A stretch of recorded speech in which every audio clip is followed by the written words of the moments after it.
Solo levelling Ragnarok का नया chapter आ चुका है और वीडियो लेके मैं भी आ चुका हूँ। और हाँ, आपसे कोशिश करूंगा बाकी वीडियोस भी कंटिन्यू हो, क्योंकि मैं अब थोड़ा सा ठीक हो चुका हूँ। अगर आपने सब्सक्राइब नहीं किया है जल्दी से सब्सक्राइब कर लो। और हाँ, बहुत से लोग मुझसे अभी भी पूछते हैं सोलो लेवलिंग के पहले वाले वीडियोस आए कि नहीं। वो मेरे चैनल पर रिटर्न आ चुके हैं, आप जाके देख सकते हैं। हाँ, कुछ वीडियोस मिसिंग है, पर वो वीडियोस भी मैं जल्दी लाने की कोशिश करूंगा। एपिसोड के शुरू में हमें बहुत बड़े से एक एयरपोर्ट को दिखाया जाता है। वहीं पे हम कुछ लोगों को देखते हैं, एक गेट को ओपन होते हुए देखते हैं।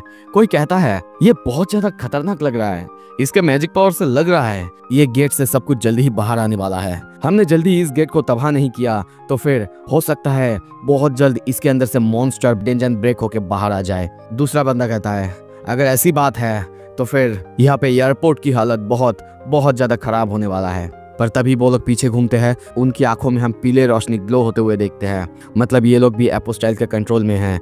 वो बंदा पीछे घूमते हुए कहता है अगर ऐसी ही बात है हंटर एसोसिएशन को रिपोर्ट करेंगे कि यहाँ पे कोई भी प्रॉब्लम नहीं है ना एपोस्टाइल।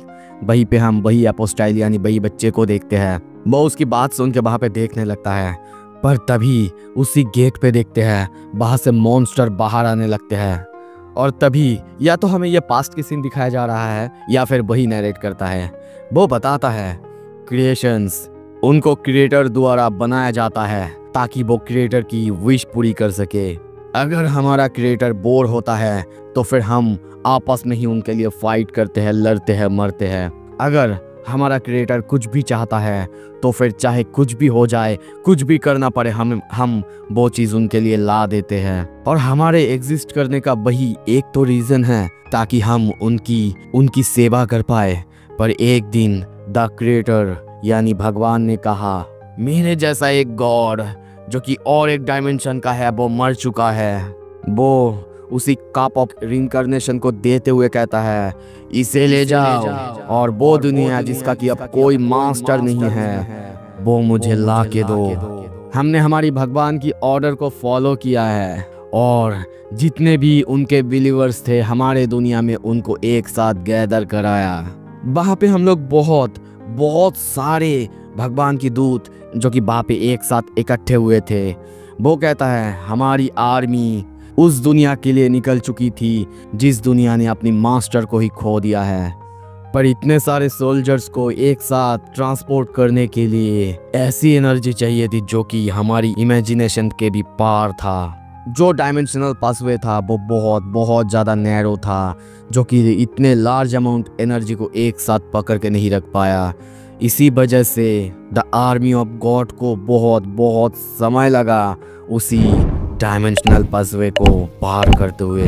पर द आर्मी ऑफ गॉड उसने हार नहीं मानी और वो सब उस दुनिया में पहुंच गए जो दुनिया अपनी मास्टर को खो चुका था। और तभी हम देखते हैं बहुत सारे आर्मी अब पासवे को पार करते हुए इस दुनिया में यानी हमारी यूनिवर्स में पहुंच चुके हैं। वो कहता है पर उस जगह पे एक बंदा हमने देखा डार्कनेस, और उन सब के सामने हम संग जिन्बू को देखते हैं जो कि उन सब से लड़ने के लिए खड़ा हुआ है।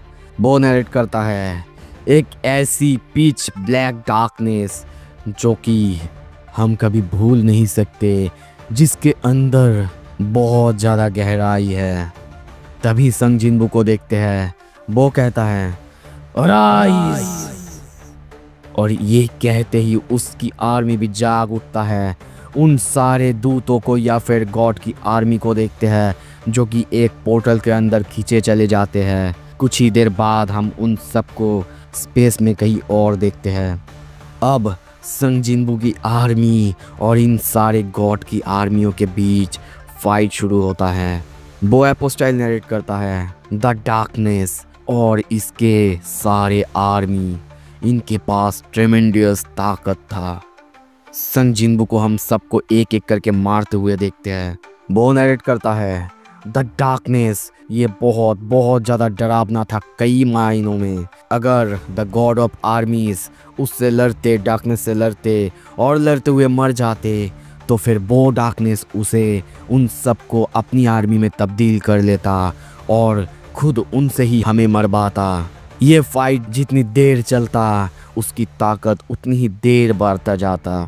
हम संग जिन्बू को इतने सारे गॉड की आर्मी को बदलते हुए देखते हैं। भाई हम इतने दिनों बाद संग जिन्बू को फाइट करते हुए देख के सच में मज़ा आ रहा है। और अब ये बंदा भगवान से भी फाइट कर रहा है। सोचो वहाँ पे इन सब की पावर्स इतना ज़्यादा बढ़ चुका है कि वहाँ पे हम अलग अलग प्लैनेट्स को देखते हैं, सब चूरमार हो रहे हैं। डायमेंशंस को देखते हैं, चूरमार हो रहा है। और अब संग जिन्बू का इतना ज़्यादा पावर देख के जो गॉड की आर्मी थी उनको वापस जाना पड़ता है। वो नरेट करता है जो लड़ाई उस दुनिया में शुरू हुआ था जो कि अपने मास्टर को ही खो दिया था, वो अब डायमेंशन को भी पार कर चुका था। द आर्मी ऑफ गॉड वो पूरी तरह से हताश हो चुकी थी क्योंकि वो लोग बहुत कोशिश करने के बाद भी उस डार्कनेस को पास नहीं कर पाए थे। और तभी the envoy of God tell उसने कुछ कहा, ये है अपॉर्चुनिटी। जैसा कि हमें पावरफुल होने की वजह से उस गेटवे को पास करने के लिए बहुत समय लगा था, वैसे ही वो भी अब उस दुनिया में उतनी ही जल्दी वापस नहीं आ पाएगा क्योंकि वो भी उसी गेटवे से यहाँ पे आया है। पता नहीं क्यों पर उस दुनिया से मुझे कोई मैजिक पावर फील नहीं हो रहा है।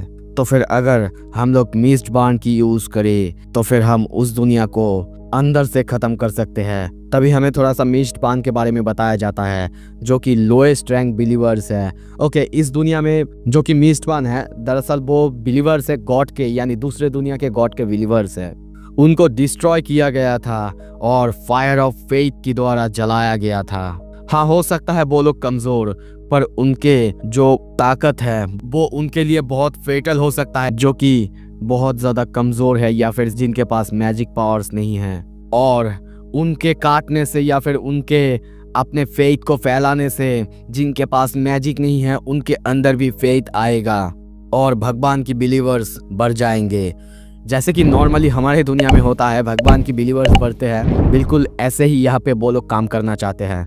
और इसी वजह से अब उनमें से सब किसी ने टीली की इस स्ट्रेटजी को मान लिया और सब ने एग्री कर लिया।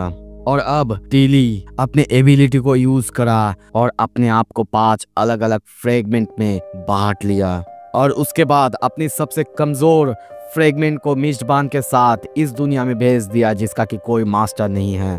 और जैसा कि प्लान था, सबसे कमजोर होने की वजह से उस फ्रेगमेंट को डार्कनेस द्वारा डिटेक्ट ही नहीं किया गया। वो सक्सेसफुली उस दुनिया तक पहुंच पाया जिसका कि कोई मास्टर नहीं था। हम उसी फ्रेगमेंट को यानी एपोस्टाइल के सबसे पहले फ्रेगमेंट को पृथ्वी पे एंटर होते हुए देखते हैं। वो पृथ्वी पे आते ही चारों तरफ ढूंढने लगा, सब कुछ देखने लगा, पर उसने कुछ ऐसा देखा जो कि उसने कभी एक्सपेक्ट नहीं किया था। उसने देखा इंसानों को जिनके पास मैजिक पावर्स है, पर ऐसा होना नहीं चाहिए था क्योंकि इस दुनिया का मास्टर यहाँ पे है ही नहीं। पर उसके बाद उसे पता चला मैजिक पावर सबको मिला इस दुनिया में एक ग्रेट कैटाक्लिज्म के बाद। और इसी वजह से जो फ्रेगमेंट था उसने डिसाइड किया कि वो अब बाकी फ्रेगमेंट्स के आने का इंतज़ार करेगा और इसी वजह से उसने सक्सेसफुली सेकंड फ्रेगमेंट के साथ भी फ्यूज़ हो पाया था। तभी हम एयरपोर्ट के चारों तरफ सारे ह्यूमंस को देखते हैं। वो देखता है और कहता है, ह्यूमंस, इनके अंदर सबसे पीक पोटेंशियल रखने वाले एंटिटीज है हंटर्स, जिनके पास मैजिक पावर्स होते हैं। वो सारे इंसानों को देख रहा था, अपने ड्यूटी के बारे में सोच रहा था, पर तभी वहाँ पे जोर से एक ब्लास्ट होता है। हम देखते हैं वहाँ पे चारों तरफ अफरा तफरी मच जाता है, सब लोग डर जाते हैं क्योंकि वही सारे मॉन्स्टर्स गेट तोड़ के गेट से बाहर अब आ चुके थे और एयरपोर्ट में एंटर कर चुके थे। वो लोग देखते हुए डरते हुए कहते हैं, मॉन्स्टर्स, क्या यहाँ पे कोई टेंशन ब्रेक हो चुका है? हंटर एसोसिएशन को जल्दी कांटेक्ट करो। वहीं पे एपोस्टाइल को देखते हैं। वो सोचता है अगर मॉन्स्टर जिनके पास बहुत ज़्यादा मैजिक पावर्स है वो तबाही मचाने लगे तो फिर यहाँ पे जल्दी ही हाई रैंकिंग हंटर्स को आना ही पड़ेगा। अगर पॉसिबल हुआ शायद मैं एक पावरफुल एस रैंकिंग हंटर को देख पाऊँ कि वो आखिर कितना ज़्यादा पावरफुल है। तभी वहाँ पे हम 2 हंटर्स को दौड़ के आते हुए देखते हैं। वो देखता है और सोचता है ये हंटर्स, इन लोगों ने स्टारडस्ट को यूज़ किया है। और तभी स्टारडस्ट के बारे में सोचता है। वो सोचता है या फिर नरेट करता है, स्टारडस्ट एक ऐसा स्टिमुलेंट है जो कि मिस्ट बांड की फेथ को मेल्ट करके बनाया गया था। पहले तो इसका ज़्यादा असर नहीं होता है, पर अगर हम लोगों ने टीली की एम्पलीफाई करने की ताकत इस पर यूज़ किया, यानी इस फेथ पर यूज़ करा, तो फिर ये बहुत बहुत ज़्यादा बढ़ जाता है और तभी उन सारे हंटर्स को भी हम उसके कंट्रोल में आते हुए देखते हैं। तो फिर हमें यहाँ पे ये समझ में आया कि उस दुनिया से इस दुनिया में ये लोग कैसे आए और ये जो मिस्टबान है, ये स्टारडस्ट है, ये क्या चीज़ है, ये सब कुछ समझ में आया। फिर भी अगर आप लोगों को अभी भी समझ में नहीं आया, मुझे बोल देना, मैं समझा दूंगा। वो उन सबको कंट्रोल करने के बाद कहता है, तुम हमारे रास्ते में आ रहे हो, जल्दी से वापस जाओ। वो लोग उसके सामने झुकते हुए कहता है, ये सब स्टाइल। पर दूसरी तरफ हम देखते हैं सारे मॉन्स्टर्स अब लोगों को मारे जा रहे हैं, ख़त्म करे जा रहा है। वहीं पे उसके सामने एक लड़की को मार दिया जाता है, पर वो बस उसे देखता रहता है और सोचता है, क्रिएशंस सिर्फ अपने गॉड की विल के लिए एग्जिस्ट करते हैं और इसीलिए मुझे लगता है कि जीवन का सिर्फ एक ही मकसद है, भगवान की विश को पूरा करना, क्रिएटर की विश को पूरा करना। पर इन सारे इंसानों के अंदर आखिर डिजायर क्यों है? क्यों ये लोग जीना चाहते हैं अपने लिए? इन सारे क्रिएटर्स के अंदर डिजायर है, इच्छा है, आशाएं है, होप है, जो कि सिर्फ एक क्रिएटर के अंदर होना चाहिए। क्या इन सारे तुच्छ इंसानों को लगता है कि ये लोग हमसे सुपीरियर है? वहाँ पे हम चारों तरफ सारे मॉन्स्टर्स को, इंसानों को मारते हुए देखते हैं। वो लोग रोए जा रहे हैं, भागे जा रहे हैं, पर तभी वहाँ पे एक बंदा आता है और कहता है, एक डेंजन ब्रेक, मुझे विश्वास नहीं हो रहा है, मैं यहाँ पे कोरिया में अभी तो आया हूँ और अभी। तभी एक बंदे को एक मॉन्स्टर मारता, पर उससे पहले ही सूहो वहाँ पे आता है और उसे जोर से मारता है। वो कहता है, मैं इन सारे मॉन्स्टर्स को रोकता हूँ, तो प्लीज़ यहाँ से भाग जाइए। वो एपोस्टाइल उसे देखता है, चौंकता है। दूसरी तरफ सूहो अपनी ताकत से उन सारे मॉन्स्टर्स से फाइट करे जा रहा है। वो एपोस्टाइल अब ली मिनसियांग की बात सोचता है, जिसने कि किसी एक ऐसे ही बंदे के बारे में बताया था जो कि ब्लैक मास्क पहनता है, जिसने कि हाइना गिल्ड को डिस्ट्रॉय कर दिया था, और सोचता है, क्या ये वही डिसरप्टर है जिसके बारे में ली मिनसियांग ने बताया था? ओके, तो ये खतरनाक एपिसोड यहाँ पे ख़त्म होता है। सच में इस एक एपिसोड में हमें बहुत कुछ जानने को मिला। स्टोरी सच में बहुत इंटरेस्टिंग है। अगर ये सच में अच्छे से इन लोगों ने एग्जीक्यूट किया तो ऐसे ही वीडियोस देखने के लिए लाइक करो, शेयर करो एंड कमेंट करो। चैनल को सब्सक्राइब ज़रूर कर लेना। स्टे ट्यून्ड अगली वीडियो के लिए।